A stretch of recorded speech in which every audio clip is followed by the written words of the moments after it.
Mister gold கடலை எண்ணெய் தான் வாங்குறேன். ஏன் தெரியுமா? சாதாரண ஆயிலை விட சமையல் டேஸ்டாவும் இருக்கும், ஹெல்தியாவும் இருக்கும். அயன் சத்து தலைமுடி உதிர்தலை தடுக்கும். மிதமான சூடு பாலில் கலந்து பருகலாம். லயன் டேட் சிரப் தினமும் 2 ஸ்பூன்.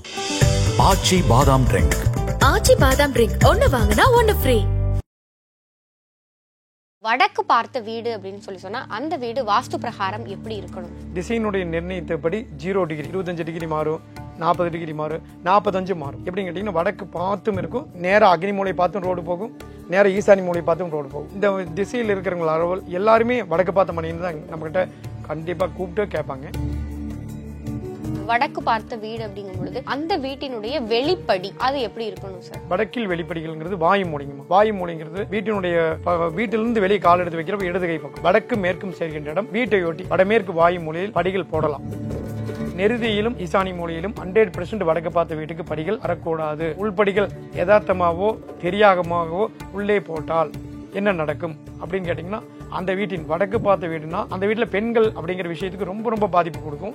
அது போக பார்த்தீங்கன்னா தலைமகன் ஆண் வாரிசுகளுக்கும் அனுபவ ரீதியாக மட்டும்தான் தெரியும். நான் ஒவ்வொன்றிலே பதிவு செய்வது என்னவென்றால் சூத்திருத்தி கூறிக்கொண்டிருக்கிறேன். சூட்சுமம் அந்தந்த இடத்துக்கு போகும்பொழுது அந்த இடத்தினுடைய தன்மையை வந்து ஒரு மனிதனை வந்து டாக்டர் செக் பண்றாங்கன்னா பல்ஸ் எப்படி இருக்குது எல்லாம் பார்ப்பாங்க. அது மாதிரி நாங்கள் திசையின் தசையை உணர்ந்து படிக்கட்டுக்கு கீழே வந்து பூஜை அறை இருக்கக்கூடாது அப்படிங்கிற ஒரு விஷயத்த சொன்னீங்க. அதே படிக்கட்டுக்கு கீழே குளியலறை, சமையலறை இந்த மாதிரியான விஷயங்கள் இருக்கலாமா சார்? அதாவது இடமே இல்லை, ரொம்ப டைட் ஷெட்யூல்டு அப்படிங்கிறப்போ வேற வழியே இல்லாம பார்ட்டியே கேட்கறாங்க, சார் வேற வழியே இல்லை போட்டுதான் ஆகணும் அப்படின்னு. அப்படி போடுறப்ப என்ன நடக்குன்னு கேட்டீங்கன்னா, வடக்கு பார்த்த மனையோட வாசல் பக்கம் வந்து இந்த இடத்துல ஒரு ரோடு போகுது சார், இல்ல வண்டி வாகனம் எல்லாமே போயிட்டு இருக்கு. இப்ப இந்த மனைக்கு பின்னாடி ஒரு ஆறு போய்கிட்டு இருக்கு. இந்த அமைப்பு எப்படி இருக்கும் சார்? இது என்ன மாதிரியான விஷயங்கள் கொடுக்கும்? மனைக்கு பின்னாடி ஆறு போகுது. இதுதான் நீங்க கேட்ட கேள்வியில் ஹைலைட். ஆறே போகுது அப்படிங்கிறப்போ ஐபிசி பக்தி நேயர்கள் அனைவருக்கும் அன்பு வணக்கம் சார். வணக்கம் சார். வணக்கம். வாழ்க வளமுடன். வாஸ்துவின் அதிபதியான சூரிய பகவானை வணங்கி எனக்கு இந்த அரிய கலை கெடுத்த குருவான தந்தையை வணங்கி நிகழ்ச்சியை துவங்கிறேன். கண்டிப்பா சார். சார் இப்போ வந்து வடக்கு பார்த்த வீடு அப்படின்னு சொன்னா அந்த வீடு வாஸ்து பிரகாரம் எப்படி இருக்கணும் சார்? வடக்கு அப்படிங்கிறதே வந்துங்க திசையினுடைய நிர்ணயித்தபடி 0 டிகிரி. 0ங்கிறது வடக்கு தான், 360ங்கிறது வடக்கு தான் காம்பஸின் படி, திசை காட்டும் கருவியின் படி. அப்போ அதிலிருந்து நம்ம போயிட்டோம்னு வச்சுக்கோங்க, தமிழ்நாடு ஃபுல்லாக எடுத்துட்டாலும் சரி, இந்தியா ஃபுல்லாக எடுத்துட்டாலும் சரி, ரோடுகளுடைய போகு பாதை வந்துங்க மாறி மாறி போகும். இப்போ மேற்கிலேருந்து கிழக்கு நோக்கி வருவது ரோடு, அதில் வடக்கு திசையை பார்த்து இருப்பது வடக்கு, அதுக்கு ஆப்போசிட்டில் இருக்கிறவங்க தெற்கு இப்படின்னு வச்சுக்கலாங்க. இப்போ ரோடு இதே மாதிரி கரெக்டாக 360 0 டிகிரிலேயே போகுதா? கண்டிப்பாக கிடையாது, மாறும். கொஞ்சம் தூரத்துக்கு 20 டிகிரி மாறும், 25 டிகிரி மாறும், 40 டிகிரி மாறும், 45 மாறும். எப்படின்னு கேட்டிங்கன்னா வடக்கு பார்த்தும் இருக்கும், நேராக அக்னி மூலை பார்த்தும் ரோடு போகும், நேராக ஈசானி மூலை பார்த்தும் ரோடு போகும். இந்த திசையில் இருக்கிறவங்க அளவு எல்லாருமே வடக்கு பார்த்த மணின்னு தான் நம்மக்கிட்ட கண்டிப்பாக கூப்பிட்டு கேட்பாங்க. இது போக நம்ம இதில் ஸ்பெஷலாக சொல்கிறது என்னென்னு கேட்டிங்கன்னா, கிழக்கு ரோடு கட் ரோடு ஆகிடுச்சாம்மா, ஏதாவது திரும்பி வர மாதிரி இருக்கானுங்கிறது நம்ம தெளிவாக கேட்போம். கேட்ட பின்னாடி தான் அந்த வடக்கே அந்த திசைக்கே நம்ம அப்பாயின்மெண்ட் கொடுப்போம். இது வரைக்கும் பார்த்தோம்னா ஏகப்பட்ட பேருக்கு நம்ம வேண்டாங்க இடத்த மாற்றிட்டு கூப்பிடுங்கன்னு சொல்லியே நம்ம ஒரு ஆயிரக்கணக்கான அப்பாயின்மெண்ட்டை பார்த்ததில்லை. என்ன காரணம்னு கேட்டிங்கன்னா, அவருடைய வாழ்க்கைக்கு இல்லைங்க, ஒரு துணிமணி எடுத்து அவங்களுக்கு மட்டும், தங்கம் எடுத்து அவங்களுக்கு மட்டும். ஆனால் இது வந்து தலைமுறை தாண்டி நிற்கக்கூடிய விஷயம், ஒரு பூமியில் வீடு கட்டுவது. ஆகவே வந்து நம்மளுக்கு வந்துங்க ஒரு முட்டுச்சந்து, ஒரு ஆகாத இடம் அப்படிங்கிற இடத்துல கட்டுவதற்கு நான் பிளான் கொடுக்கறது இல்லைங்கம்மா. அதனால் வடக்கு அப்படிங்கிறது திசையின் நிர்ணயமே சால சிறந்தது. சரி, இப்போ வந்து வடக்கு பார்த்த வீடு அப்படின்னா அந்த வீட்டினுடைய அமைப்புகள் அதெல்லாம் எப்படி இருக்கணும்? வீடு வந்து முதல்ல சதுரமாக செவகமாக கட்டலாம்.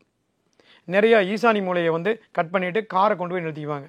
சும்மா சின்னதாக வாங்க, 20க்கு 40 சார். இப்போ சென்னை போன்ற பகுதியில் பார்த்தோம்னா ஸ்கொயர் ஃபீட் கணக்கில் சொல்லுவாங்க, சார் இவ்வளோ சதுரடி, இவ்வளோ தான் வீடு அப்படின்லாம் சொல்லுவாங்க. அதில் வந்து கீழே வந்து நான் என்ன சொல்லுவேங்க, கார் செட் அப்படி இப்படின்னு போகிற மாதிரி இருந்தால் பில்லர் எடுத்துக்கோங்க, சின்னதாக இருந்தால்.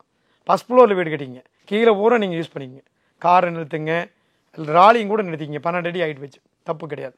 ஆனால் வீடுங்கிறது வந்து வீட்டுக்கு ஈசானிய மூலையை கட் பண்ணி வீடு கட்டாதீங்கன்னு சொல்லுவோம். ஒருவேளை அப்படி கட்டியிருக்கிறவங்களை எப்படி காப்பாற்றுறது? அதில் நிறையா சேலஞ்சாக இருக்குமா. ஏகப்பட்ட பேர் 1990க்கு முன்னாடி இருந்து பார்த்தீங்கன்னு வச்சுங்க, கட்டின வீடெல்லாம் பார்த்தீங்கன்னா கிழக்கில் ஈசானி மூலை எல்லாமே கட்டுவாங்க. சதுரமாக செவகமாக கட்டுவதே சால சிறந்தது. அதில் வந்து ஈசானியத்தை இது பண்ணாமல் தனியாக கார் செட் போடுறது ரொம்ப சிறப்பு. முன்னாடி இடம் விட்டு செப்பரேட்டாக கார் செட் நிறுத்துறது ரொம்ப நல்ல அமைப்புமா. சரி, இப்போ வந்து வடக்கு பார்த்த வீடு அப்படிங்கும் பொழுது அந்த வீட்டினுடைய வெளிப்படி அது எப்படி இருக்கணும் சார்? வடக்கில் வெளிப்படிகள்ங்கிறது வாயு மூலிங்கம்மா. வாயு மூலைங்கிறது வீட்டினுடைய வீட்டிலிருந்து வெளியே கால் எடுத்து வைக்கிறப்ப இடது கை பக்கம் வடக்கும் மேற்கும் சேர்கின்ற இடம். வீட்டை ஒட்டி வடமேற்கு வாயு மூலையில் படிகள் போடலாம். படிகள் எப்படி போடலாம் அப்படின்னு கேட்டிங்கன்னா, மேற்கை ஏறி தெற்கு லேண்ட் பண்ணி மறுபடியும் கிழக்கில் ஏற மாதிரி போடலாம். வலச்சுத்து இடச்சுத்து படிகளினுடைய ஸ்டெப்பினுடைய கவுண்டிங், ஸ்டெப்பினுடைய ஹைட்டு வெறும் 20 அடி தான் இருக்கும். அதில் ஒவ்வொரு அடி விட்டுட்டு வீடு கட்டுவோம். சந்தில் வந்து காம்பவுண்ட் வால் போடாமல் கட்டுவாங்க. அந்த மாதிரி கட்டும் பொழுதும் இந்த படிகளினுடைய ஹைட் டச் பண்ணிக்கிறது. முதல் நீங்கள் அந்த காலத்தில் பார்த்தீங்கன்னா இந்த மாதிரி கடைகள் எல்லாம் இருக்கும். போய் நம்ம கடைக்கு ஏதாச்சும் கேட்டோம்னு வச்சுக்கோங்க, அவங்க ஒரே நிமிஷத்தில் மரப்பலகை இருக்கும், மேலே போய் எடுத்துகிட்டு வந்துடுவாங்க. ஆனால் படி பார்த்தீங்கன்னா தூரமாகவே இருக்காது. ஒரு 4 படி ஏறுவாங்க, மேலே போயிடுவாங்க. 1.5 அடிக்கு ஒவ்வொரு படி இருக்கும். சின்ன சின்ன பசங்களை வச்சுருப்பாங்க, டக்குன்னு போவாங்க, மேலே ஒரு பொருள் எடுத்துகிட்டு வந்துடுவாங்க. அந்த மாதிரி படியினுடைய உயரத்தை பற்றி கணக்கு இல்லைம்மா. படி போட இடம் தான் முக்கியம். வெளிப்படிகள் வாயு மூலையில் போடுவது சால சிறந்தது. அதை வந்து வீட்டில் 75% போட்டு கதவுக்கு ஒட்டி அப்படியே படி போடுறது ரொம்ப தப்பு. முடிஞ்ச வரைக்கும் சின்னதாக இருக்கிறவங்களாம் வந்து கொஞ்சம் இடத்த முன்னாடி அதிகமாக விட்டு 3ஆம் அடிச்சும் கூட போட்டுக்கலாம். முடிஞ்ச வரைக்கும் ஈசானி மூலையில் படி வராமல் பார்த்துக்கணும். சார், இப்போ வடக்கு பார்த்த வீட்டில் வெளிப்படிக்கு சொன்னீங்க, உள்படி எப்படி இருக்கணும் சார்? உள்படிகள் வந்து நிச்சயமாக எப்படி பண்ணணும் அப்படின்னு கேட்டிங்கன்னா, வடகிழக்கு மூலையில் கண்டிப்பாக போடக்கூடாது. உள்ளே போனதையும் தலைவாயில் தான் அங்கே இருக்கணும். உள்ளே போனதையும் எங்கே போடலாம் அப்படின்னு கேட்டிங்கன்னா, மேற்கினுடைய மையப்பகுதி வாயு மூலை அந்த பகுதியில் போட்டுக்கலாம். அல்லது நேராக அக்னி மூலையிலும் தெற்கு பகுதியினுடைய மையப்பகுதியிலும் போடலாம். அங்கே படியும் போடலாம், லிஃப்ட்டும் போடுறாங்க. இப்போ போகிறவங்களாம் லிஃப்ட்டோடு தான் போடுறாங்கம்மா. மேற்கினுடைய சென்ட்ரு பகுதியிலும் வாயு மூலையிலும் தெற்கினுடைய மையப்பகுதியிலும் அக்னி மூலையிலும் அமைப்பது சால சிறந்தது. நெருதியிலும் ஈசானி மூலையிலும் 100% வடக்கு பார்த்த வீட்டுக்கு படிகள் வரக்கூடாது. உள்படிகள் யதார்த்தமாகவோ தெரியாகமாகவோ உள்ளே போட்டால் என்ன நடக்கும் அப்படின்னு கேட்டிங்கன்னா, அந்த வீட்டின் வடக்கு பார்த்த வீடுனா அந்த வீட்டில் பெண்கள் அப்படிங்கிற விஷயத்துக்கு ரொம்ப ரொம்ப பாதிப்பு கொடுக்கும். அதுபோக பார்த்தீங்கன்னா தலைமகன் ஆண் வாரிசுகளுக்கும், அதாவது உயிர் சம்பந்தப்பட்ட பிரச்சனையும் கூட கை வச்சிடும். நெருதி மூலை, நெருதி என்பது ஈசானியம் ஜனனம், நெருதி மரணம் அப்படிங்கிறது சாஸ்திரம். அதனால் அதை வந்து கரெக்டாக ஃபாலோ பண்ணணுங்க. நெருதி மூலையில் படிகள் போடுவது தவிர்க்க வேண்டும். ஈசானி மூலையிலும் படிகள் போடுவதை தவிர்க்க வேண்டும். சார், அதே நெருதி மூலையில் வீட்டுக்கு வெளியில் கொல்லைப்புறத்தில் படி போடலாமா சார்? நல்லா கேள்விமா. இப்போ அப்படி போடலாம். எப்படின்னு கேட்டிங்கன்னா, வீட்டுக்கு பின்பக்கம், வீட்டுக்கு முன்னாடி படி வேண்டாம் சார், நாங்கள் வீட்டுக்கு முன்னாடி அப்படியே விட்டுடுறோம். வீட்டுக்கு முன்னாடி காலி இடம் இருக்கும், காலி இடம் இருக்கும், பால்கனி மட்டும் போட்டுக்குவாங்க சில பேர். வீட்டினுடைய பின்பகுதியில் படி நெருதி மூலை அப்படிங்கிற இடத்துல போடலாம். அந்த படியினுடைய டாப் மூடக்கூடாது. மழை பெய்யணும், வெயில் அடிக்கணும். அது ரொம்ப ரொம்ப ரூல்ஸ் நம்பர் 1, ரொம்ப முக்கியம். அதை மூடவே கூடாதுங்க. 2 மாடியாக இருந்தாலும் சரி, 3 மாடியாக இருந்தாலும் சரி, அது மழையிலும் வெயிலும் நனைய வேண்டும். நெருதி மூலையில் போடுறப்போ பின்பக்கம் வந்துங்க பால்கனி உண்டாகிறது. தெற்கு பகுதியில், வடக்கு பார்த்த பகுதியில் படி போடாமல் தெற்கு பகுதியில் படி போடுறப்போ 3 6 அடியாவது போடுவாங்க படி ஏறி இறங்குறதுக்கு. அதுக்கு அளவாக பால்கனி இழுத்துருவாங்க. அதுக்கு பின்னாடி செட்பேக்கில் 2 அடி 3 அடி இடம் காலி இடம் இருக்கும். நியர்பை 10 அடி இருக்குது தெற்கில் இந்த மாதிரி படி அமைப்பு இருந்தால். அப்போ வடக்கு பகுதியில் என்ன பண்ணணும்னு கேட்டிங்கன்னா, அதே போலவே பால்கனி 10 அடிக்கு அமைச்சிடணும். 6 அடி போட்டால் 7 அடியாவது பால்கனி அமைச்சிடணும். இதுவே சாலச்சிறந்த அமைப்பு. நிறைய பேர்த்துக்கு வந்துங்க சம அளவு சம எடை அப்படிங்கிற விஷயம் கூட தெரியாதுங்க. பார்த்தீங்கன்னா வாஸ்து பார்க்குறேன்னு நிறைய கன்ஃபியூஸ் பண்ணி வச்சுருவாங்க. நம்ம போய் எப்படி இடிச்சு கட்டுறது அப்படிங்கிறது நமக்கு புரியாது. இப்படி இருந்தால் இப்படி இருந்தால் இப்படி தான் பண்ணணும், வேறு வழி இல்லை. ஆனால் நம்ம வந்துங்க முதல் வந்து நீடு என்னன்னு கேட்போம். வாஸ்து பார்க்குறாங்கனாவே, சார் உங்களுக்கு எதுக்காக வாஸ்து பார்க்குறீங்க, உங்களுடைய நீடு என்ன? ஜென்ரலாக எல்லோரும் வாஸ்து பார்க்க இல்லை சார், நீங்கள் ஒரு லட்சியத்தோடு சொல்லுங்கள், ஒரு இலக்கடையணும், நான் பெரிய ஆளாக வரணும், ஒரு தலைமை பொறுப்புக்கு வரணும் அப்படின்னாலும் சொல்லுங்கள், கேளுங்க அப்படின்னு சொல்லுவோம். என்ன சார் கடவுள் மாதிரி கேள்வி கேட்குறீங்க? இல்லைம்மா, வாஸ்துவில் மட்டும்தான் கேட்குறத செஞ்சு கொடுக்க முடியும்.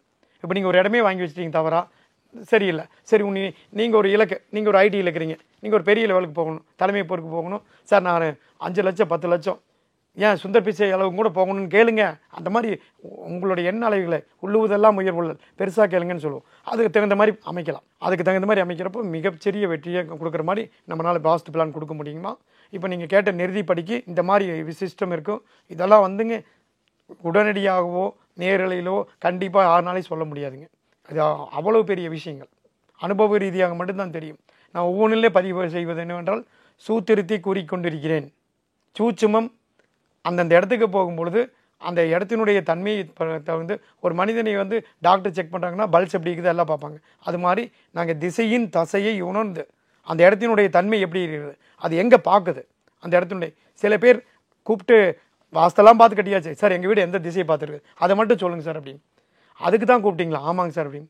ஏன்னு கேட்டிங்கன்னா, வடக்கு பார்த்த வீடு வாயு மூலை பார்க்குது, 45 டிகிரி வாயு மூலை பார்க்குது. அதுக்கே ஒருத்தர் அப்பாயின்மெண்ட் வாங்கி பார்த்தார்.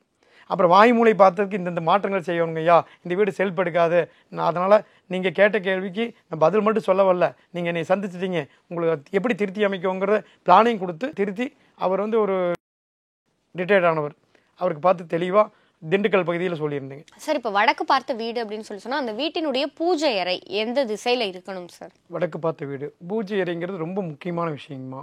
பூஜை அறை அப்படிங்கிறது வந்துங்க ரொம்ப பெரிய பெரிய லெவலுக்கு ஒரு 500 கோடி டச் பண்ணவங்களாம் இருக்கிறாங்க நம்மளுடைய வாஸ்து பார்த்தவங்கள. அவங்களாம் பார்த்தீங்கன்னா பூஜை அறை அமைக்கல, ஒரு சின்னதாக ஒரு மரப்பலகையை வாங்கி அந்த மர டிசைனில் வாங்கி வச்சதில் தான் இருக்குங்க.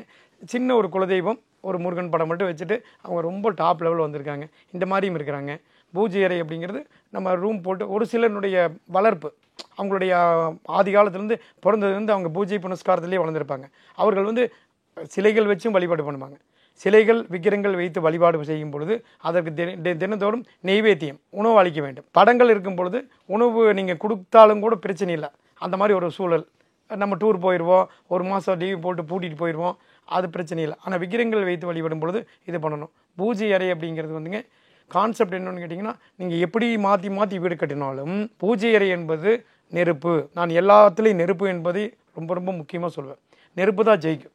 நெருப்பை வந்துங்க என்ன பண்ணணும்னு கேட்டிங்கன்னா, கரெக்டாக அக்னி மூலை சைடோ சமையல் ரூம் கட்டுவாங்க, அதுக்கு பின்னாடி ஒரு சின்னதாக சென்டரில் வடக்கு பார்த்த வீட்டில் பார்த்தீங்கன்னா போனதே ஹால் இருக்கும், பார்த்தீங்கன்னா அந்த இடத்துல பூஜை ரூம் வச்சுருப்பாங்க, சாமி ரூமுக்கு பின்பக்கம். அப்புறம் அதுக்கு பக்கத்துலேயே பெட்ரூமுடைய கதவு வந்துடும். அந்த இடத்துல அந்த மாதிரி அமைச்சிக்கலாம். அந்த மாதிரி அமைத்தாலும் சாமி வந்து எப்படி வைக்கணும், சாமி எந்த திசையை பார்த்து வைக்கணும் அப்படிங்கிறது முக்கியம். அதனுடைய கதவு வந்து சார் வடக்கு வைக்கலாமா, தெற்க வைக்கலாமா, மேற்க வைக்கலாமா, கிழக்கு வைக்கலாமா, சூழ்நிலைகளுக்கேற்ப சாமி ரூமுடைய கதவு எப்படி வேணாலும் அமைத்து கொள்ளலாம். சாமி வந்து முடிஞ்ச வரைக்கும் 99% கிழக்கு தான் வைக்கணும். எல்லா கோயில்களிலும் கிழக்கு பார்த்து தான் முருகன், சிவபெருமான், பெருமாள் அனைத்து சாமிகளும் கிழக்கு திசையை பார்த்து தான் நோக்கி இருப்பாங்க. ஏதோ ஒரு சில கோயிலில் வந்து மேற்கு பார்த்தும் இருக்கும். அது வந்து சிவன் கோயிலில் அப்படி இருக்கு. பூஜை அறையை வந்து இந்த இடத்துல வைக்கணும் அப்படின்னு சொன்னீங்க. இப்போ பூஜை அறையை நம்ம தரைத்தளம் கிரவுண்ட் ஃப்ளோரில் இங்கே வச்சுருக்கோம். மேலே ஃபர்ஸ்ட் ஃப்ளோரில் பூஜை அறைக்கு மேலேயே நம்ம வந்து பாத்ரூம் வைக்கிறோம். பூஜை அறைக்கு மேலே பாத்ரூம் வைக்கலாமா சார்? நல்ல கேள்விம்மா, கேட்குறக்கே பயமாக கேட்குறீங்க. ரொம்ப நல்ல கேள்வி தான். என்னென்னு கேட்டிங்கன்னா, ஒரு வீடு அப்படின்னு நம்ம எடுத்துட்டோம்னு வச்சுக்கோங்க, அந்த கதவுல போகிறோம், வட கதவு போகிறோம், தெற்கில் ஒரு கதவு வச்சுக்கிறோம். கொல்லப்புறத்தில் அந்த 2 கதவு மெயின், உள்ளுக்குள்ளே சுற்றி வந்துக்கிறோம். மேல் வீட்டுக்கு இவங்க போகிறாங்களான்னு கேட்டிங்கன்னா, மேல் வீடு வேறவங்க வசிக்கிறாங்க. மேல் வீடு சுத்தமாகவே வேறவங்க இருக்கிறாங்க. இந்த பிளான் வந்து ஒருத்தரே பண்ணும் பொழுது ஒரே வீடாக இருக்கும் பட்சத்தில் அப்படி அமைக்க மாட்டாங்க. இப்போ என்ன பண்ணுவாங்க, ஒருத்தர் வந்து வேறவங்க வாங்கி தப்பாக கட்டிடுவாங்க. கட்டும் பொழுது அந்த மாதிரி விஷயங்களெல்லாம் வரும். இப்போ சாமி வந்து எங்கே வைக்கக்கூடாதுன்னா, மேலே நடக்கும்போது படிகளுக்கு கீழே பூஜை ரூம் வரக்கூடாதுன்னு சொல்லுவோம். மேலே நம்ம ஸ்டெப்பில் ஏறிட்டு இறங்கிட்டு இருப்போம், அதுக்கு கீழே வைக்கக்கூடாது. இப்போ படி 3ஆக போகும், நடுவில் இருக்கிற இடத்துல பூஜை ரூம் வச்சவங்களையும் பார்த்துருக்குறோம். அதுவும் கூட ஸ்டில் ஓகே, நல்லது தான், தப்பு கிடையாது. ஆனால் மேலே வந்து டாய்லெட் பாத்ரூம் அப்படிங்கிறது வந்து வராமல் இருக்கிறது ரொம்ப ரொம்ப சிறப்பு. வராமல் தான் பிளான் கொடுப்போம். ஒரே வீட்டுக்கு கொடுக்குறப்போ வந்துருச்சு அப்படின்னாலும் அதை வந்து பெருசாக நீங்கள் தவறாக எடுத்துக்க வேண்டியதில்லை. காரணம் என்னன்னு கேட்டிங்கன்னா, மேல் வீட்டுக்கும் கீழ் வீட்டுக்கு லிங்க் கிடையாது. மேலே போகணும், வெளிப்படியில் ஏறி தனியாக போகணும். அது வாடகைக்கு விட்டுருப்போம், அல்லது வேறவங்களே வாங்கியிருப்பாங்க. மேலே இருக்கிறவங்களுக்கு டிரான்சாக்ஷன் இல்லைங்க. இப்போ மேலே என்ன நடக்குதுன்னு நமக்கு கீழே தெரியாது. பூஜை ரூமுக்கு மேலே அந்த அட்டாரி மாதிரி போட்டு ஏர் போட்டு பழைய பொருள்கள் 5 வருஷம் 10 வருஷம் எடுக்காமல் வச்சுருவாங்க. அந்த மாதிரி பொருள்கள் வைக்கக்கூடாது. அடிக்கடி சுத்தப்படுத்திக்கணும். அதை தாழ்வாக இறக்கி போட்டாலுமே அதை மேலே எதுவும் வைக்காமல் பார்த்துக்கணும். அந்த மேலே வந்து அட்டாரி போட்டு வைக்கக்கூடாது. சில பேர் 7 அடியில் ரூப் லெவல் போட்டு அந்த 3 அடியில் ஒரு கபோர்டு போட்டு அதில் பழைய பொருள்கள்லாம் வச்சுருவாங்க. 5 வருஷம் எடுக்காத பொருள்கள், அந்த மாதிரி பொருள்கள்லாம் கொண்டு போய் வச்சுருவாங்க. அந்த மாதிரி எடுக்காமல் பொருட்கள் வைக்கக்கூடாது. முடிஞ்ச வரைக்கும் வந்து பூஜை ரொம்ப 10 அடி இருக்குதா, 10 அடி அப்படியே பயன்படுத்துகிற மாதிரி யூஸ் பண்ணுறது ரொம்ப ரொம்ப நல்லதுங்க. சில பேர் போல பிளான் பண்ணி வாயு மூலையில் பார்த்தா மேற்கையே ஒட்டி போட்டுட்டு இருக்கிறாங்க. அதுவுமே தவறு தான். சில கால சந்தர்ப்ப சூழ்நிலை காரணமாக அதுவும் சரிங்கிற மாதிரி போக்கில் அவங்களே வாஸ்தை வந்து இது அப்சர்வேஷன் பண்ணிக்கிறாங்க. சரி ஓகே, ஆனால் சரி ஓகேங்கிறது ஓகே தான். ஆனால் அவங்களுக்கு பிரச்சனை வரும். மேற்கில் வாய் மூலையில் மேற்கில் ஃபுல்லாக வாய் மூலையில் கொடுத்தா என்னதுன்னா, மேல் கையில் சின்ன ரூம் வந்துருச்சு. இவங்க படுக்கை இடமே பெரிய ரூம் ஆகப்பட்டது கிழக்கு பக்கம் வந்துருச்சு. அந்த மாதிரி வரக்கூடாது. பூஜை ரூமுக்கும் இதே கண்டிஷன் தான். பூஜை ரூமுக்கு மேலே நம்ம நடைபாதை வரக்கூடாதுங்க. படிக்கு கீழே போடாமல் இருக்கிறது சிறந்தது. மேலே வர்றது வந்து அதற்கு வந்து நம்ம மனசுக்குள்ளே தப்பாக நினச்சிட்டே இருக்க வேண்டியதில்லை.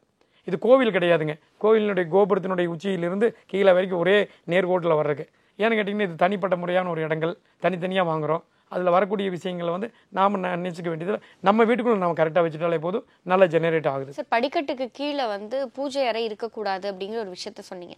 அதே படிக்கட்டுக்கு கீழே குளியலறை, சமையலறை இந்த மாதிரியான விஷயங்கள் இருக்கலாமா சார்? அதாவது இடமே இல்லை, ரொம்ப டைட் ஷெட்யூல்டு அப்படிங்கிறப்போ வேறு வழியே இல்லாமல் பார்ட்டியே கேட்குறாங்க, சார் வேறு வழியே இல்லை போட்டு தான் ஆகணும் அப்படின்னு. அப்படி போடுறப்ப என்ன நடக்குதுன்னு கேட்டிங்கன்னா, இப்போ வந்து இங்கே படிக்கட்டுக்கு கீழேன்னு மட்டும் கேட்கக்கூடாது. இதில் முக்கியமான விஷயம், வடக்கு பார்த்த வீட்லேயும் கிழக்கு பார்த்த வீட்லேயும் வெளிப்படிக்கு கீழே படிக்கட்டு போட்டால் தப்பு கிடையாது. அது குறைந்த அளவில் உயரம் குறைவாக வரும். ரூப் லெவல் 10 அடியும் வரும், 11 வரும், சில பேர் 12 வைப்பாங்க. 10 அடி தான் சமமாக வைப்பாங்க தமிழ்நாடு கீழே ஃபுல்லாக. உலகம் பூராமே அப்படி தாம்மா. இப்போ இந்த நம்ம ஊட்டி போன்ற பகுதிகள், கொடைக்கானல் போன்ற பகுதிகள், ஹில்ஸில் நீங்கள் போனீங்கன்னு வைங்க, 10 அடியில் கட்டவே மாட்டாங்க. இப்படி கையை நீங்கள் நல்லா உயரமாக இருக்கிறவங்க போனாங்கன்னா, அமிர்தா பச்சன்லாம் போனால் மேலே ரூபை தொடலாம். ஏன்னு கேட்டிங்கன்னா 8 அடி தான் இருக்கும் ஹைட்டு. ஏன்னு கேட்டிங்கன்னா குளிர் பிரதேசங்களில் உயரத்தை குறைச்சிருவாங்க. அந்த மாதிரி இப்போ சார் கேட்ட நீங்கள் கேட்குற கேள்வி வந்து ஒரு சிலர் இந்த மாதிரி தவறுகள் பண்ணிடுறாங்க. படிக்க கீழே வெளியே வந்து நெருதி மூலையில் அமைக்கக்கூடிய படிகள், தெற்கிலும் மேற்கிலும் கழிவறைகள் கட்டக்கூடாது. கழிவறைகள் மட்டும் இல்லைங்க, அந்த இடத்துல ரூம் போட்டு ஒரு கதவு போட்டாலே போதும், அது வீடு வேலை செய்யாது. வாஸ்து படி கட்டியிருப்பாங்க, எல்லாமே நல்லாயிருக்கும். சில பேர் கூப்பிடுவாங்க, நம்ம போய் எல்லாமே பாவமாக இருக்குங்க, அவங்களுக்கு முன்னாடி பார்க்கலைன்னா அவங்க மனசு கஷ்டப்படுமேன்னு சொல்லிட்டுங்க எல்லாரும் போய் பார்த்துட்டு கடைசியில் இது கொஞ்சம் இல்லாதவனை கண்டுபிடிச்சி இதையும் பண்ணிக்கிங்கன்னு சொல்லி அந்த ரூம் எடுக்க சொல்லுவோம். ஆனால் மெயின் மேட்ரு அதுதான்.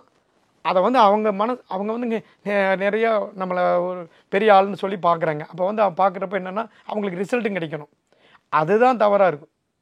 ஆனால் அந்த தவறு வந்து அவங்களுக்கு தவறாக தெரியாது. நான் என்ன சொல்லுவேங்க, பின்னாடி படி போட்டாலே பின்னாடி பால்கனி போடணும். பால்கனியெல்லாம் வீட்டை சுற்றி காட்டினாலே நம்ம வந்து அந்த வீட்டை வந்து ஆக்சுவலி வந்து விற்பனைக்கு கொடுத்துரு சொல்லுவோம். அப்படி இதே கேள்வி இன்னொருத்தர் கேட்குறாரு, சார் நான் வாங்குறவன் நல்லா இருப்பானா? நான் அவரே கேட்குறேன். வாங்குறவங்க நல்லா இருப்பாங்க சார், பழைய தங்கத்தை விற்கிறீங்க, அவர் வாங்கி புதுப்பிச்சுக்குவார் இன்றைக்கி தகுந்த மாதிரி. உங்களுக்கு அதுக்கு பைசா இல்லை, நீங்கள் கொடுக்குறீங்க. அவங்க வாங்கி பின்பக்கம் அதே மாதிரி பால்கனியெல்லாம் அமைச்சு அதுக்கு தகுந்த மாதிரி வாஸ்துபடி திருத்துறப்போ ஜெயிச்சிருங்க. வாங்கலவங்களை பற்றி நீங்கள் கவலைப்பட வேண்டாம், உங்களுக்கு சக்தி இல்லை, பெட்ரோல் தீர்ந்து போச்சு, உங்களுக்கு அடிக்கிற காசு இல்லை, நீங்கள் வந்து கொடுத்துருங்க, வண்டி வாங்குறவங்க ஃபுல் டேங்க் அடிச்சு போட்டிக்குவோம் அப்படின்னு நான் சொல்லியிருக்கிறேங்கம்மா. சார், இப்போ வந்து வடக்கு பார்த்த வீடு அப்படின்னா அந்த வீட்டினுடைய சமையல் அறையும் படுக்கை அறையும் எந்த திசையில் இருக்கணும் சார்? வடக்கு பார்த்த வீடாக இருந்தாலும் சரி, அந்த இடத்துல வந்து கிழக்கு அக்னி மூலையில் தான் அமைக்கணும். கிழக்கு அக்னி மூலையில் அமைப்பதே சாலை சிறந்தது. சமையல்னாவே நம்பர் 1 கிழக்கு அக்னி மூலை தான். கிழக்கு பார்த்து தான் சமையல் செய்யணும். இதில் தெற்கு பார்த்த மாதிரி சமையல் செய்கிற மாதிரி எல்லாம் கிளைண்ட் வச்சுருந்தாங்க. தெற்கு பார்த்த மாதிரி சமையல் செய்தாங்க. வீடு 100% வாஸ்து இருந்தாலும் தெற்கு முகமாக நின்று நீங்கள் அடுப்பு பற்ற வச்சு சமையல் பண்ணிங்கன்னா அந்த வீட்டுக்கு அடுத்த வேளை உணவுக்கு அரிசி இருக்காது, அவ்வளவு பஞ்சம் வந்துடும். அது ரொம்ப ரொம்ப முக்கியம். இது நான் தெளிவாக பதிவு செய்கிறேங்க, ரொம்ப ரொம்ப முக்கியம். கிழக்கு பார்த்து செய்யணும். அப்புறம் அடுத்தது வந்து அங்கே போட முடியல சார், ஒரு டிசைன் காரணமாகவோ ஒரு படிக்கட்டு போட்டோம், மேல் படிக்கட்டு போட்டோம், வட்ட படிக்கட்டு போட்டோம், வீட்டிலேருந்து ஏற மாதிரியெல்லாம் போட்டுட்டோம் அப்படின்னா நீங்கள் வடமேற்கு வாயு மூலையில் போட்டுக்கலாம். அது வந்து மேற்கு பார்த்த மாதிரியும் சமையல் செய்யலாம். அந்த இடத்தினுடைய தன்மைக்கேற்ப கிழக்கு பார்த்தும் சமையல் செய்யலாம். கிழக்கு பார்த்து சமையல் செய்கிறோம்னா அந்த இடத்தினுடைய சூழ்நிலை, சுச்சுவேஷன், அப்புறம் நான் உங்களுக்கு சொல்லுவேன் இல்லைங்க, சூத்திரம், சூட்சுமத்தின்படி செய்யலாம். சூத்திரத்தின்படி பார்த்தோம்னா செய்யலான்னு வரும், ஆனால் செஞ்சோம்னாலும் பிரச்சனை வரும். அது வந்து நாங்கள் செக் பண்ணுவோம், கரெக்டாக இருக்கா, இந்த இடத்துல போட்டோம்னா பிரச்சனை வராதா அப்படின்னு பார்த்து அதுக்கு கொடுப்போம். சில பேருக்கு 100% கொடுக்கவே முடியாதுங்க, உங்களுக்கு இப்படி தான். ஆனால் மேற்கு பார்த்து சமையல் செய்யும் பொழுது ஒரு அதிசயம் நிகழ் என்னன்னு கேட்டிங்கன்னா, அடிக்கடி உடம்புற வரும். நம்ம சொந்தக்காரங்க வந்துகிட்டே இருப்பாங்க அந்த வீட்டில், வந்து சுற்றம் சூழ அடிக்கடி இவங்களும் போவாங்க, போக்குவரத்துக்கு நல்லாயிருக்கும். கண்டிப்பாக மேற்கு பகுதியில் செய்யக்கூடிய சமையல் வந்து வேறு மாதிரி இருக்கும். பொதுவாக வந்து ஒருத்தருக்கு செஞ்சாலே 2 பேர் வந்துடுவாங்க, அந்த மாதிரி ஒரு சூழல் உருவாங்க. கண்டிப்பாக சார். படுக்கை அறை எப்படி இருக்கலாம் சார்? நல்ல கேள்விமா. ஒரு எஜமான், ஒரு வீட்டினுடைய தலைவர் அப்படிங்கிறவர் வந்து எங்கே படுக்கலாம் அப்படின்னு கேட்டிங்கன்னா தென்மேற்கு மூலையில் மட்டும்தான் படுக்கணும். அது பூமியில் நிறைய பேருக்கு இதில் இன்னொரு கேட்காத கேள்விக்கும் பதில் சொல்லிடுங்க. படுக்கை அறையில் தென்மேற்கு மூலையில் கீழே படுத்துக்கணும். வீடு கட்டிட்டோம், மேலே ஒரு 2 ஃப்ளோர் கட்டி வச்சுட்டோம், வாடகைக்கு விடணும். உடனே ஒருத்தர் கூப்பிட்டு ஒரு கிளைண்ட் கூப்பிட்டு கேட்குறாரு, சார் நாங்கள் வாடகைக்கு விட்றோம், நாங்கள் மேலேயா சார் இருக்கணும் வீட்டுக்காரங்க அப்படின்னு. இல்லைம்மா, நீங்கள் கீழே இருங்க.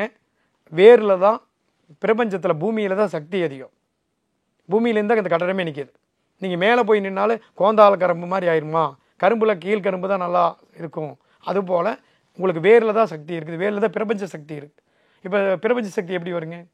நீர் என்ன பண்ணுதுங்க, கீழ் நோக்கி வரும். நான் முதல்ல இது பதிவு பண்ணிக்கிறேன்னு நினைக்கிறேங்க. நெருப்பு மேல் நோக்கி தான் போகும், காற்று சைடில் மட்டும்தான் அடிக்கும். சில விஷயங்கள் இப்படி தான், மேலேருந்து கீழே காற்று அடிக்காதுங்க. நம்ம ஃபேனில் வேணால் அப்படி வரும். எதிர்வாதமாக பேசுனா எப்படி வேணால் பேசலாம். இயற்கையினுடைய சூழல் அப்படி தான். இயற்கையை ஒட்டியே வாழ வேண்டும். இயற்கையுடன் இணைவதே வாஸ்து. இவ்வளவுதான். இதில் வந்து நம்ம நவகோள்களையுமே ஜோதிடத்தையும் கலக்கவே கூடாது. இப்போ வந்து நாம் தமிழ்நாட்டில் வாஸ்துன்னு ஆரம்பித்தப்போ வந்துங்க வாஸ்துக்கு ஆளே இல்லை. அந்த மாதிரி ஒரு நிலைமையில் தான் நம்ம வந்தோம். ஏன்னு கேட்டிங்கன்னா 92லேருந்து நான் கொடுத்தவங்களாம் இருக்கிறாங்க. நம்மளுடைய கிளைண்ட் ஃபீட்பேக்கில் நிறையா இருக்குது. அது பயங்கரமாக கொடுத்துருக்குறாங்க. எக்கச்சக்கமாக பார்க்கலாம். நீங்கள் சும்மா வளம் வாஸ்துன்னு நீங்கள் நம்ம சேனலில் பார்க்கும்போதே உங்களுக்கு எல்லாமே கிடச்சிருங்க, வந்துடும். வீட்டில் இருக்கக்கூடிய மரங்கள் வடக்கு பார்த்த மனையோட தெருக்குத்துல அமைஞ்சிச்சு அப்படின்னு சொன்னால் அது எப்படி இருக்கும் சார்? தெருக்குத்து என்பது வேறு விஷயம், மரம் வைப்பது என்பது வேறு விஷயம். மரம் அப்படிங்கிறது வந்து தெருக்குத்துக்கு நேராக வருதான்னு கேட்டிங்கன்னா நம்ம வந்து மரத்தை அங்கே வைக்கவே மாட்டோம். ஏன்னு கேட்டிங்கன்னா உச்சவாசலில் வந்து கரெக்டாக நம்ம அந்த இடத்துல கேட்டு வைப்போம். தெருக்குத்து என்பதை வந்து நீங்கள் கேட்கலாம். அது வந்து ஃபுல்லாக குத்து தான், 50% குத்துதா, 40% குத்துதா. ஒரு வீட்டுக்கு பார்த்தீங்கன்னா ஃபுல்லாக ரோடு குத்து வரும், அப்புறம் பாதி தூரம் வரும். வடக்கு பார்த்த வீடுங்கிறது வாயு மூலையில் மட்டும் ரோடு குத்து வரும். இந்த மாதிரி எல்லாம் வரக்கூடிய இடத்துல வந்துங்க நிச்சயமாக அந்த இடத்தினுடைய திசையின் தசையை பார்த்து கரெக்டாக பண்ணணும். மரங்கள் அப்படிங்கிறது வந்து வடக்கு பகுதியிலும் கிழக்கு பகுதியிலும் கண்டிப்பாக வைக்கக்கூடாது. செடிகள் வைக்கலாம், முழங்கால அளவுக்கு வருது, ரோஜாப்பூ, பூச்செடிகள் அந்த மாதிரி வைக்கலாம். கதவினுடைய நிலவு இருக்குது இல்லைங்க, அதை விட உயரமாக எதுவும் வரக்கூடாது. இப்போ வந்துங்க ஈசானி மூலையில் வந்துங்க படரக்கூடிய செடிகள் அப்படின்னு சொல்லுவோம். அந்த வாரத்தில் படர்ந்து போயிட்டே இருக்கும். ஜல மூலையிலையோ அந்த இடத்துலையோ திட்டோ துளசியோ இது மாதிரி விஷயங்களையும் கூட ஈசானி மூலையில் வைக்கக்கூடாதுங்க. மரங்கள் செடிகள் அப்படின்னு வந்தாச்சுன்னாவே துளசி வந்துடும். துளசி மேக்சிமம் 50% வீட்டில் வச்சுருக்காங்க. வாயு மூலையில் வைக்கலாங்க, அக்னி மூலையில் வைக்கலாம். ஈசானி மூலையில் வெயிட்டே வைக்கக்கூடாது. வெயிட்டு அப்படிங்கிறது வந்து என்ன சொல்லுவோம், நம்ம ரொம்ப வெயிட்டு எளிய வெயிட்டு குப்பைகள், காகித குப்பையும் கூட போடக்கூடாது. ரொம்ப முக்கியமான ஒரு மென்மையான விஷயம். மயில் இறகுங்களோடு படக்கூடாதுன்னு நான் சொல்லுவோம். ஏன்னு கேட்டிங்கன்னா ஒவ்வொரு காரியத்துக்கும் நீங்கள் வெளியில் செல்லும் பொழுது காம்பவுண்ட் மதில் சுவரில் இருக்கக்கூடிய ஈசானி மூலையில் குப்பை கூலங்கள் இருக்கக்கூடாது. வீட்டினுடைய ஒவ்வொரு மூலையிலும் குப்பை கூலங்களை எடுத்து விட்டு செல்வதே அந்த காரியத்தினுடைய வெற்றிக்கு சிறந்த பலனை கொடுக்கும். வடக்கு பார்த்த வீட்டுக்கு தேவையான விஷயங்கள் அத்தனை கேட்டீங்க. இப்போ வடக்கு பார்த்த வீடு அப்படிங்கிறது வந்து என்ன ஆகுது அப்படின்னு சொன்னால் சாலைக்கு முன்னாடி வந்திருக்கு ரோடு அப்படின்னு சொன்னால் ரோடுக்கு முன்னாடி வந்து வீடு இருக்குது, சாலையவே மறிக்கிற மாதிரி இருக்குது. இது வந்து சரியான அமைப்பா சார்? இப்படி இருக்கிறதுனால என்ன மாதிரியான விஷயங்கள் நடக்கும்? வடக்கு பார்த்த வீட்டில் வந்துங்க வீதியை விழுங்கி மனைன்னு சொல்லுவதிய. வீதியை விழுங்கி மனைன்னா என்ன தெரியுங்களா, இப்போது ரோடு நேராக இருந்தது, நேராக இல்லாமல் 2 பக்கம் கிராஸாக போகும். இவங்க வீடு மட்டும் நடுவால் இருக்கும். பேலன்ஸ் வீடு வந்து ஒரு 3 அடி 3 அடி லெஸ் தென்னா நேராக கட்டி வச்சுருப்பாங்க. அந்த வீதியில் போகும்போது இந்த பக்கம் இருந்து வரும்பொழுதும் லைட் வெளிச்சம் உங்கள் வீடு கிடைக்கும், அந்த பக்கம் இருக்கிற வண்டி வரும்போதும் அதுக்கு பேர் தெருக்குத்துன்னு பேர். வடக்கு வீட்டில் 2 பக்கம் தெருக்குத்து வந்துருச்சு.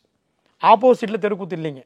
ஏன்னு கேட்டிங்கன்னா இப்படி கிராஸாக போய் இப்படி போகுது, இந்த வண்டி முன்னாடி நம்ம வீடு நிற்கிது. அப்படிங்கிறப்போ வடக்கில் நல்லா பார்த்துட்டிங்கன்னா மேற்கு வாயு மூலையில் ஒரு 3 அடி குத்து தான், ஈசானி மூலையில் இங்கே குத்துங்க கிழக்கு பக்கத்தில். அப்போ இந்த 2 குத்துமே அந்த வீட்டுக்கு பெரிய பொருள், மிகப்பெரிய அந்த ஏரியாவில் மிகப்பெரிய பணக்காராக இருப்பாங்கம்மா. அது ஃபஸ்ட்டு விஷயம். அடுத்தது வந்து அவங்க எல்லா வேலைக்கு அவங்க யாரையும் பார்க்கணும்னு நினைக்கிறாங்களோ, சார் உங்களை நினச்சேன் முன்னாடி வந்து நிற்கிறீங்க அப்படிம்பாங்க. அவங்க ஒரு பெரிய மெனக்கட வேண்டியதில்லை. ஒரு கலெக்டர் பார்க்கணுன்னா கூட அவங்க போகும்போது ஃப்ரீயாக இருக்கும். அவங்க வேலைகள் வந்து எல்லாத்துக்கும் ஒரு நாள் எழுதுதுன்னா அவங்க 5 நிமிஷத்தில் முடிச்சுட்டு வருவாங்க. அந்த மாதிரி வீட்டில் இருக்கிறவங்க யோகக்காரங்கன்னு சொல்லுவோம். வடக்கு பார்த்து இருக்கிறவங்க அது வீதி விழுங்கி மனைங்கிறதெல்லாம் வந்து மிகப்பெரிய செல்வந்தராக இருப்பாங்க. அது எந்த வீட்டில் எந்த இடத்துல இருந்தாலும் அவர்கள் நம்ம நிகழ்ச்சியை பார்த்துட்டு இருந்தால் கூட அவங்களே சிரிச்சுக்குவாங்க சந்தோஷமாக. காரணம் என்னன்னு கேட்டிங்கன்னா அப்படி அந்த வீடு அள்ளி அள்ளி கொடுக்கும். அது வந்து ஒரு அமுத சுரபி மாதிரிமா. அந்த மாதிரி அமைகிறதெல்லாம் வந்து இறைவனுடைய போன ஜென்மத்தினுடைய அசட் இருக்கிறவங்களுக்கு கிடைக்கும். சார் வீதியை விழுங்கிய மனைகள் அப்படின்னு சொல்லி நீங்கள் சொன்னதுமே நாங்கள் பயந்துட்டோம். ஆனால் நீங்கள் வந்து இந்த மாதிரியான ஒரு வீடு கொடுப்பன உங்களுக்கு கிடைச்சிருக்குது அப்படின்னா அதுக்கு வந்து ஒரு பொக்கிஷம் அப்படின்ற மாதிரியான விஷயம் சொன்னீங்க. இப்போ வந்து வடக்கு பார்த்த மனை அப்படின்னு சொன்னால் அந்த மனையில் வந்து எந்த இடத்துல நம்ம போர் போடணும் சார்? நல்ல கேள்விமா. கீழ்நிலை கிணறுகள், குழிகள் அப்படிங்கிறது வந்துங்க ஒவ்வொரு திசைக்கும் நிச்சயமாக அது கணக்கு பார்த்தா பண்ணணும். அதில் என்ன சொல்லுவோம், வடக்கு பார்த்தே இருந்துருச்சுன்னா நம்ம சொல்கிறது அப்படியே சூத்திர மாதிரி பயன்படும். சில நேரத்தில் சூட்சுமத்தை பயன்படுத்த வேண்டியது வருங்க. சில பேர் என்ன பண்ணுவாங்க, ஈசானி மூலைன்னு சொல்லிட்டு ஈசானி மூலையிலேயே கிணறு தோன்றது, ஜல மூலையிலேயே போர் போடுறது அப்படிங்கிற விஷயத்தை வச்சுருப்பாங்க. ஜல மூலைன்னா அதுலேருந்து ஒரு 3 அடி 2 அடியாவது கொஞ்சம் தள்ளி வரணும். வீட்டினுடைய ஈசானி மூலைக்கும் மதில் சுவரினுடைய ஈசானி மூலைக்கும் இடையில் கோடு போட்டால் அந்த கோட்டில் குழி வரக்கூடாது. அப்புறம் ஒவ்வொரு வீட்டுக்கும் தலைவாயிலுக்கு முன்னாடி மதில் சுவர் வரைக்கும் குழி வரக்கூடாது. அப்புறம் சில பேர் இதையும் தாண்டி ரோட்டில் பாதாள சாக்கடை போடுறாங்க சார் அப்படின்னு கேட்பாங்க. அதுக்கு நமக்கு சம்மந்தம் இல்லை. நம்ம வந்து குளிச்சுட்டு நம்ம ட்ரெஸ் போட்டு போகிறோம்னு வைங்க, ரோட்டில் சேர் இருக்குதுன்னு வைங்க, அது நம்ம மேலே அடிக்காது. நமக்கு அறிவு இருக்குல்ல, நம்ம கரெக்டாக போயிடும்ல படாமல், அந்த மாதிரி தான் அது ரோட்டில் இருக்கிறது பிரச்சனை இல்லை. நிச்சயமாக சொல்கிறேங்க, ஈசானி மூலையில் போர் போடுவது சால சிறந்தது. ஆனால் சரியாக இருக்கும் பட்சத்தில் நீர் வந்து நீராக இருக்கிற வரைக்கும் சுனாமியாக மாற கூடக்கூடாது. அது மாறுச்சுன்னா மனிதன் வாழ முடியாது. அது மாதிரி அந்த இடத்தினுடைய தன்மையில் அந்த கோட்டுக்கு நேராக வருவது வந்துங்க விபத்தை குடிக்கிறது. தவறாக சொல்லக்கூடாதுங்க, இது அனுபவ ரீதியாக நம்ம சொல்லக்கூடியது. ஏன் தெரியுங்களா, இதை பதிவு செஞ்சே ஆகணும். கம்பல்சரியாக வந்து தெரியாமையும் உன்னையும் போயிட்டு இருந்தாங்கன்னா உன்னை கட்டக்கூடியங்களா அது திருத்தணும். நம்ம வந்து இங்கே கட்டியாச்சு வந்துருச்சு சார் அப்படின்னு ஒருத்தர் கூப்பிட்றாரு கிளைண்ட், என்ன பண்ணுறது? ஒன்றும் பண்ண வேண்டாங்க, முன்னாடி இன்னொரு 2 அடிக்கு சேர்த்துங்க, அதே பில்லர் சேர்த்தி கட்டுங்க, பில்லர் மாதிரியே சேர்த்தி கட்டி இன்னொரு டிசைன்ஸ் கொடுத்து அப்போ உங்களுக்கு வீடு வளர்ந்துருது. அங்கேருந்து பார்க்கும்போது அந்த இது எஸ்கேப் ஆகும். அதாவது இதுதான் சூட்சுமம். இப்போ இதையும் கூட உடச்சுட்டு நம்ம இந்த லைவில் பேசிட்டோம். இது மாதிரி ஏகப்பட்ட விஷயங்களை செய்து செய்து நிறையா மக்களினுடைய உயிரையும் பணத்தையும் அவருடைய செல்வாக்கையும் காப்பாற்றி கொண்டிருக்கிறோம் வாஸ்து சாஸ்திரத்தின் ரீதியாக. வடக்கு பார்த்த மனையோட வாசல் பக்கம் வந்து இந்த இடத்துல ஒரு ரோடு போகுது சார், அதில் வண்டி வாகனம் எல்லாமே போயிட்டு இருக்கு.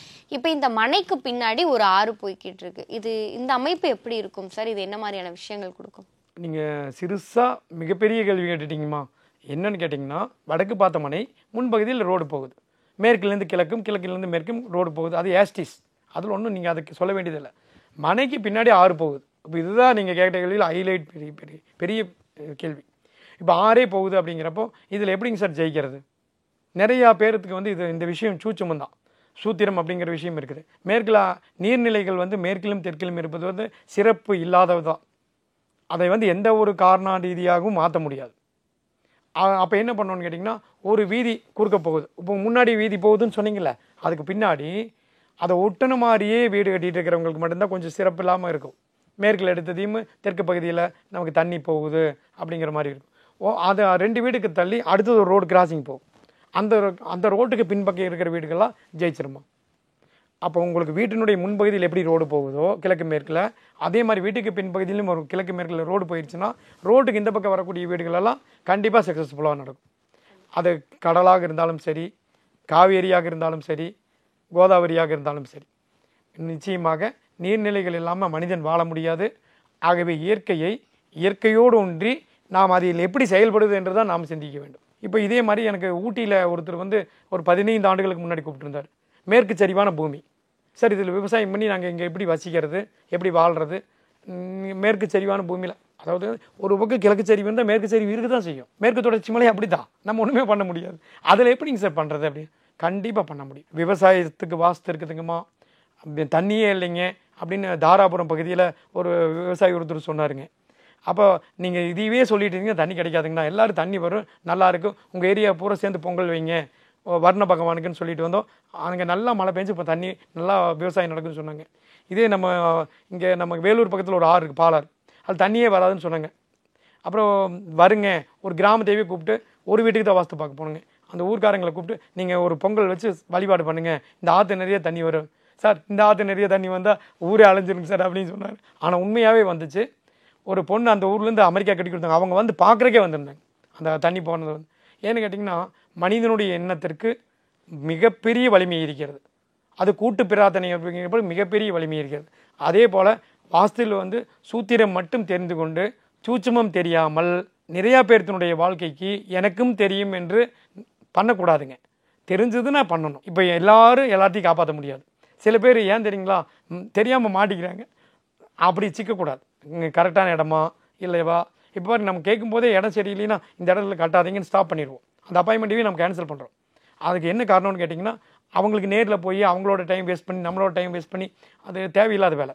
அதுக்கு நல்லா வரக்கூடிய இடத்த நல்ல படமாக எடுத்துகிட்டு போயிடலாமே. சார், இப்போ வந்து வடக்கு பார்த்த மனையில் வந்து அந்த மொட்டை மாடிக்கு வர்ற அந்த படிக்கட்டுகளை மறைச்சு ஒரு சில ரூம் எடுத்திருக்காங்க. இது எப்படி சார்? அதாவது வந்து ஸ்டேர் கேஸை வந்து க்ளோசிங் பண்ணுறது, அதை வந்து மழை நீர் உள்ளே வராமல் இருக்கிறது. வீட்டுக்குள்ளே உள்படி அல்லவா, அல்லது நம்ம மேலே ஓப்பனாக விட்டுட்டோம்னு வச்சுக்கோங்க, திருடனே இறங்கி ராத்திரி 12 மணிக்கு இறங்கி வீட்டுக்குள்ளே வந்துடுவான். அதனால் வந்து மேலே மூட வேண்டிய ஒரு சூழ்நிலை. அந்த சூழ்நிலையில் நம்ம அதை மட்டும் மூடணும்னா மேற்கினுடைய மையப்பகுதி, தெற்குடைய மையப்பகுதி, வாயு மூலையிலையோ போட்டிருப்ப படி, அதுக்கு மட்டும் மூடி வச்சோம்னா அது தப்பாக போயிடும். அப்போ என்ன பண்ணணும், நெருதி மூலையில் அதுக்கு தகுந்த மாதிரி உயரமாக ஒரு ரூம் கண்டிப்பாக போட்டுட்டு போகிறது ரொம்ப சிறப்பு. ஈசானி மூலையில் வந்து நம்ம படியே வரப்போகிறது இல்லைங்க, அதை எப்போவுமே அப்படியே விட்டுடலாம். தென்மேற்கு மூலையில் போட்டு அக்னி மூலையில் இருந்தாலும் சேமாய்க்கும், வாயு மூலையில் இருந்தாலும் சமச்சீராய்க்குங்கம்மா, சிறப்பாக வருங்கம்மா. சரி, இப்போ வடக்கு பார்த்த மனையில் குடியிருக்கிறவங்க ஐஸ்வர்யம் பெறுகிறதுக்கு அவங்க வீட்டில் செய்ய வேண்டிய விஷயம்னா அது என்னது சார்? இடத்தை சூஸ் பண்ணும்போதே ரொம்ப ரொம்ப முக்கியமான விஷயம் தான் கேட்டுக்கிறீங்க. அதாவது வந்து தென் வடல் நீளமாக இருக்கிற வீட்டை விட கிழக்கு மேற்கு நீளமாக இருக்கிற வீடு தான் ரொம்ப பவர் அதிகம். இது வாஸ்துனுடைய சூட்சுமம். நான் இன்றைக்கி சூட்சுமங்கிற வார்த்தையவே வந்து 3 சொல்லிட்டேன். நீங்கள் ரொம்ப கேள்வி பயங்கரமாக கேட்க ஆரம்பிச்சிட்டிங்க. இப்போ என்ன நடக்குதுன்னு கேட்டிங்கன்னா, இதை விட இது ஆகலாம். அந்த மாதிரி இருக்கிற வீட்டில் நல்லா இருக்குங்க. சூட்சுமம் அப்படிங்கிறத விட வடக்கு பார்த்த வீட்டில் வந்து பெண்கள் முதலில் வந்து அதிகாலையில் எழுவது, இப்போ பூஜைகள் செய்வது, இதெல்லாம் ரொம்ப ரொம்ப முக்கியம். அதை விட முக்கியம் வந்து சூரிய நமஸ்காரம். சூரிய நமஸ்காரம் வந்து ரொம்ப ரொம்ப முக்கியங்க. சூரிய நமஸ்காரம் இல்லாமல் நம்ம எப்போவுமே பேசுனதே இல்லைங்கம்மா. பிரபஞ்சத்தில் வந்து சூரிய நமஸ்காரம் செய்ய முடியவில்லை, எனக்கு எதுவுமே யோகா நாணமே இல்லை சார், நான் அதுக்கே தெரியாது அப்படிங்கிறவங்க 12 தோப்புக்கரணம் போடுங்க. அது சிறப்பான வெற்றிக்கு மிகச்சிறந்த வெற்றியை கொடுக்கும். சார், வடக்கு பார்த்த மனையில் வீடு கட்டி குடியிருப்பவர்களுக்கும் வடக்கு பார்த்த மனையில் வீடு கட்டி குடி போகிறவர்களுக்கும் இந்த காணொளி ஒரு பொக்கிஷமாகவே இருக்கும் அப்படின்னு சொல்லி நாங்கள் நம்புகிறோம். நிறைய விஷயங்கள் நீங்கள் எங்களோட பகிர்ந்துக்கிட்டீங்க சார். நம்முடைய இந்த நேர்காணலில் கலந்து கொண்ட வளம் வாஸ்து ஆதி அருள் டாக்டர் அசோகன் சாரிடம் உங்களுடைய வாஸ்து சார்ந்த ஆலோசனைகளை பெற வேண்டும் என்றால் திரையில் தெரிகிற எண்ணை தொடர்பு கொள்ளுங்கள் சார். நன்றி சார். நன்றி. வாழ்க வளமுடன். மிஸ்டர் கோல்ட் கடலை எண்ணெய் தான் வாங்குறேன். ஏன் தெரியுமா? சாதாரண ஆயிலை விட சமையல் டேஸ்டாவும் இருக்கும், ஹெல்தியாவும் இருக்கும். அயன் சத்து தலைமுடி உதிர்தலை தடுக்கும். மிதமான சூடு பாலில் கலந்து பருகலாம். லயன் டேட் சிரப் தினமும் 2 ஸ்பூன். ஆச்சி பாதாம் ட்ரிங்க். ஆச்சி பாதாம் ட்ரிங்க் ஒன்னு வாங்கினா ஒன்னு ஃப்ரீ.